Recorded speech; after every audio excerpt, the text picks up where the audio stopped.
दो लड़कों की जोड़ी एक बार फिर से चुनावी मैदान में है। अखिलेश यादव और राहुल गांधी मंच पर गलबहियां करते हुए दिखाई देते हैं, एक दूसरे के गले मिलते हैं, लेकिन उनके कार्यकर्ताओं में सिर फुटौल है।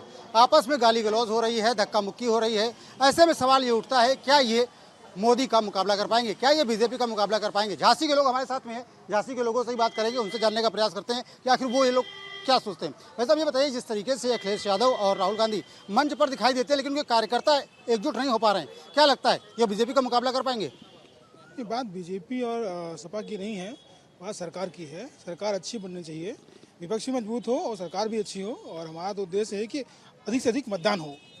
अधिक से अधिक मतदान हो, सही कह रहे हैं आप। वैसे अब ये बताइए कि जिस तरीके से इंडिया गठबंधन के लोग हैं आपस में एकजुट नहीं हो पा रहे हैं, तो ऐसे में क्या ये चुनौती पेश कर पाएंगे बीजेपी के सामने? कुछ नहीं, बीजेपी को ही अपन को करना है।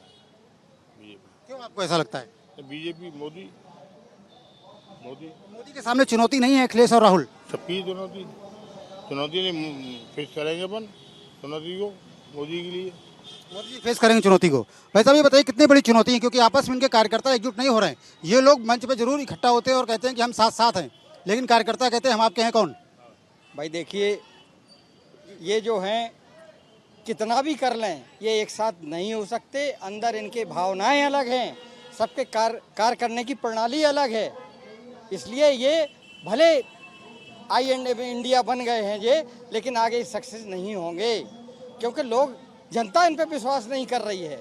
इनके पुराने कारनामों के वजह से इनको पसंद करना नहीं चाहती जनता। क्या लगता है भाई साहब आपको भी, क्या बेमेल गठबंधन है, इसी वजह से आपस में कार्यकर्ता कई बार झगड़ा करते हुए दिखाई पड़ जाते हैं?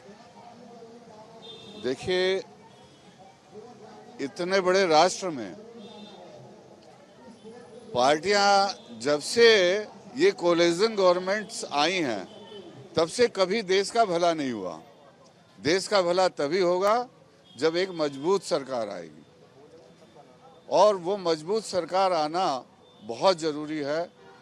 रही बात ये गठबंधन की, तो आज घर में ही दो भाई आपस में नहीं मिल पाते हैं, आपस में जुड़ नहीं पाते हैं, एक विचार नहीं होते हैं, तो ये इतने सारे लोगों का एक विचार कैसे हो सकता है?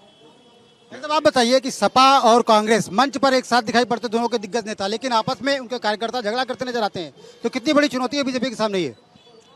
मैं आपसे लोकतंत्र के लिए केवल एक ही बात कहूँगा कि मजबूत, निष्पक्ष और लोक कल्याणकारी लोकतंत्र को लाने के लिए सिर्फ और सिर्फ मतदान का प्रतिशत जब तक नहीं बढ़ेगा तब तक इस देश में किसी भी सरकार के आने की जो आहट दिख रही है, वो कौन आएगा कौन नहीं आएगा ये कहना स्पष्ट है। क्योंकि जब हमारे देश का 50% मतदाता मतदान ही नहीं कर रहा है, तो हम कैसे माने कि लीडर हमारा सही चुना जाएगा या गलत? स्वतंत्र और निष्पक्ष राजनीति के लिए हमारे मतदाताओं को प्रत्येक बूथ प्रभारी जो समाज सेवी हैं, सामाजिक संगठन है, उनके प्रत्येक कार्यकर्ता को घर घर जाके सबसे पहले मतदान के लिए प्रेरित करना चाहिए, जिससे हमारे देश की एक सशक्त मतदान अधिक होना चाहिए। अधिक लोग मतदान करेंगे तो सशक्त लोकतंत्र होगा। ये बताइए, जिस तरीके से सपा और कांग्रेस के कार्यकर्ता आपस में झगड़ा करते नजर आते हैं, तो ऐसे में क्या लग रहा है कितनी बड़ी चुनौती पेश कर पाएंगे मोदी के सामने ये? पहली चीज़ तो ये कि ये लोग एक हो ही नहीं सकते। समाजवादी सरकार जो है वो समाजवाद के लिए खड़ी होती है, और जो कांग्रेस सरकार है वो परिवारवाद की राजनीति करती है। ये दोनों में बहुत जमीन आसमान का अंतर है, और जो राष्ट्र के लिए काम कर रहा है वो राष्ट्रवादी सरकार जो है, जो भारतीय जनता पार्टी काम कर रही है, इनके समक्ष ये लोग खड़े ही नहीं हो सकते। अगर ये इतने मजबूत होते तो आज इन्हें एक नहीं होना पड़ता, क्योंकि इन लोगों में इतनी कमियां हैं। इस वजह से आज वो व्यक्ति अकेला खड़े होकर पूरे देश के लिए काम कर रहा है। इस वजह से बहुत चुनौतियाँ इंडिया गठबंधन के सामने बहुत हैं, और ये पहले अपनी क्या कहते हैं पूर्व काम अपने ये सही कर लें। अपनी इमेज सही नहीं कर पाए, अभी भी चुनाव के बीच में ऐसे स्टेटमेंट दे देते हैं कि हम हिंदुओं से जय श्री राम निकलवा देंगे, बाहर निकलवा देंगे, एक बार सरकार बन जाए तो आपका मतलब सीधा सीधा साफ है कि हम फिर से वो माहौल बना देंगे जब अगर सरकार आ जाएगी। तो ये चीज़ें सब आम जनता भांप रही है। अगर हम लोग को ये पता चल रहा है कि यहाँ पे अगर हम हाथ लगाएंगे तो हम चिक जाएंगे, तो हम वहाँ पे हाथ कभी नहीं डालेंगे। वही आज आम जनता का फैसला है, वो भारतीय जनता पार्टी के साथ रहेगी। क्या लगता है भाई साहब आपको भी कि ये बेमेल गठबंधन है, ये एकजुट नहीं हो पा रहे हैं, पानी और तेल का मेल नहीं होता? देखिए, जैसा है कि आपने कहा है पानी और तेल का मिलन नहीं होता है, तो ये तो जैसा है कि सूरज निकलता है तो रोशनी देता है, तो उसी प्रकार जैसे तेल और पानी का है, तो तेल और पानी ना कभी मिल पाए। यदि हम जनता के सामने कितना भी दिखा दें कि दोनों एक हैं, लेकिन वो कभी एक नहीं हो सकते हैं। और कार्यकर्ता जैसे आप देख रहे हैं, नेता और कार्यकर्ता, तो इन पार्टियों में नेता की भूमिका अलग है, कार्यकर्ताओं की अलग है। जब कार्यकर्ता इंडिया गठबंधन में एक नहीं हो पा रहा है, तो ये नेता लोग क्या बताएंगे कि हम एक हो सकते हैं। तो मुझे लगता है कि सबसे पहले कार्यकर्ताओं को एक होने की आवश्यकता है, तब जाकर इंडिया गठबंधन का जो ये लोग गठित हुए हैं उसका जो परिणाम है वो सार्थक हो सकता है। अभी कार्यकर्ताओं में ही अपना अलग ही वो मच रहा है, अलग ही दूर दूर हो रहे हैं कार्यकर्ता, उनमें एक एकात्मा भाव से वो कार्य नहीं कर पा रहे हैं, ना वो कार्य प्रणाली को जान रहे हैं। तो इस कारण मुझे नहीं लगता है कि इंडिया गठबंधन जो इन लोगों ने किया है वो एक सार्थक परिणाम देगा। अपने संकल्प पत्रों में भी मतलब ये कह रहे हैं कि हम राम मंदिर के क्या कहते हैं उस पे जो हुआ है डिसीजन, उसको पे भी हम क्या कहते हैं रिवाइज करवाएंगे। मतलब क्या करना चाह रहे हैं? एक बार 370 हट गई, आप फिर से उसी मुद्दे को लेके शुरू हो रहे हो। एक बार राम मंदिर बन गया तो उसी मुद्दे पे काम करोगे। कोई आपके पास नई मुद्दे नहीं है, नई स्कीमें नहीं है, क्या हम उसके लिए कुछ अच्छा नहीं कर सकते हैं देश के लिए? तो ये अगर इन मुद्दों पे आप बात करोगे तो आप अच्छी चुनौती दे पाओगे। राष्ट्र के प्रति अगर आप सोचोगे तो ये देश, ये जनता आपके साथ हमेशा खड़ी होगी, लेकिन आप परिवारवाद और समाजवाद से ऊपर उठ के काम नहीं कर पा रहे हो। दो फिल्में चल रही हैं इस समय इंडी गठबंधन में। एक तरफ हम साथ साथ हैं कह रहे हैं राहुल गांधी और अखिलेश यादव, लेकिन वहीं उनके जो कार्यकर्ता हैं वो एक दूसरे से कह रहे हैं कि हम आपके हैं कौन। तो क्या लग रहा है कितना मजबूत चुनौती है बीजेपी के सामने ये? जी, अभी बहुत कसर है दोनों को आपसी, जो एक दूसरे की विचारधारा में, उनकी विचारधारा अलग, इनकी विचारधारा अलग। एकदम से अगर आप उनको ज्वाइन कर दें तो मुझे नहीं लगता कि एक दूसरे की विचारधारा जो है वो एक तरफ जाएगी। और अगर हम बात करें बीजेपी या कांग्रेस की या सपा की, तो देखिए कमी सब में होती है, किसी में कुछ कमी, किसी में कुछ कमियां होती हैं।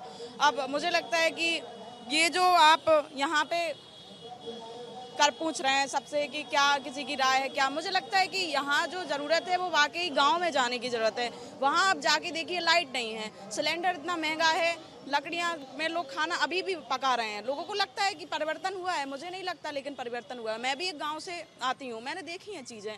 अभी भी रोटी पका रहे हैं, लकड़ी धुआं पे कर रहे हैं, आंखें खराब हो रही हैं। सरकारी योजनाओं का लाभ नहीं मिला, कहना चाह रहे हैं? बिल्कुल बिल्कुल। और शिक्षा में भी काफ़ी कमी है, मैं यही बोलूँगी। और सबसे बड़ा जो टॉपिक है वो रोजगार। कुछ और लोग भी हैं। बस अब ये बताइए क्या लगता है सपा और कांग्रेस के जो कार्यकर्ता हैं वो एक हो पाएंगे? होना तो नहीं चाहिए, लेकिन अब जो परिस्थिति अभी इस समय बन रही है, क्योंकि जनता जो चाह रही है थोड़ा परिवर्तन भी चाह रही है। क्यों? क्योंकि जो मौजूदा सरकार रही है, जो उनकी योजनाएं थी वो धरातल पर नहीं आ पाई, किसी कारणवश नहीं आ पाई। कुछ गांव यहाँ आसपास ऐसे भी हैं जो हमारे पूर्व सांसद ने ले रखे थे, गोद ले रखे थे, लेकिन वहाँ आज तक विकास नहीं हुआ। वहाँ की जनता परेशान है, लोग कोसते हैं उनको, मांगते हैं कि वो कहाँ हैं, किस रूप में मिलेंगे हमें।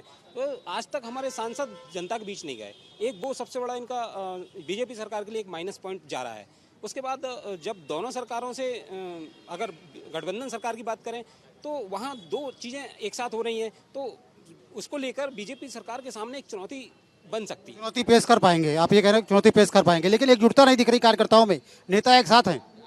तो वही वजह है ना उसकी, यही वो लोग आपस में ही एक नहीं हो पा रहे हैं। क्यों? क्योंकि इनकी कुछ योजनाएं हैं जो धरातल पर नहीं आ पाई हैं, और वहाँ जनता चाह रही है कि भाई हम साथ साथ हैं।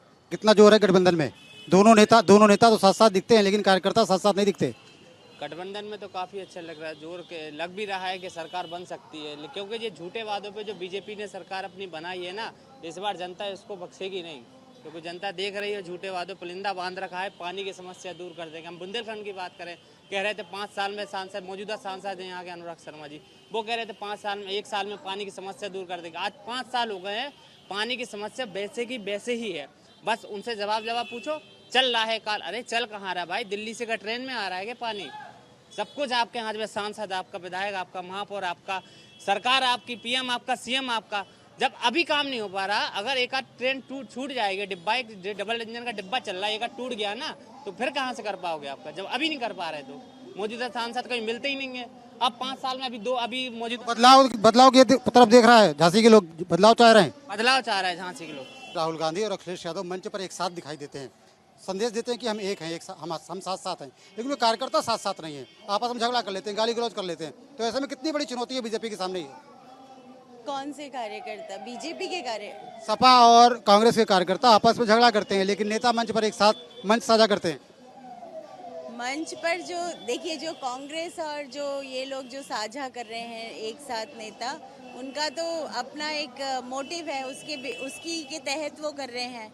बाकी जो बीजेपी के जो कार्यकर्ता हैं उनमें ऐसा कुछ भी नहीं है, क्योंकि बीजेपी के जो कार्यकर्ता हैं वो नरेंद्र मोदी जी के बनाए हुए, अमित शाह जी के बनाए हुए नियमों पर चल रहे हैं। उनकी एक कार्य प्रणाली है, उसी के तहत सारे काम करते हैं।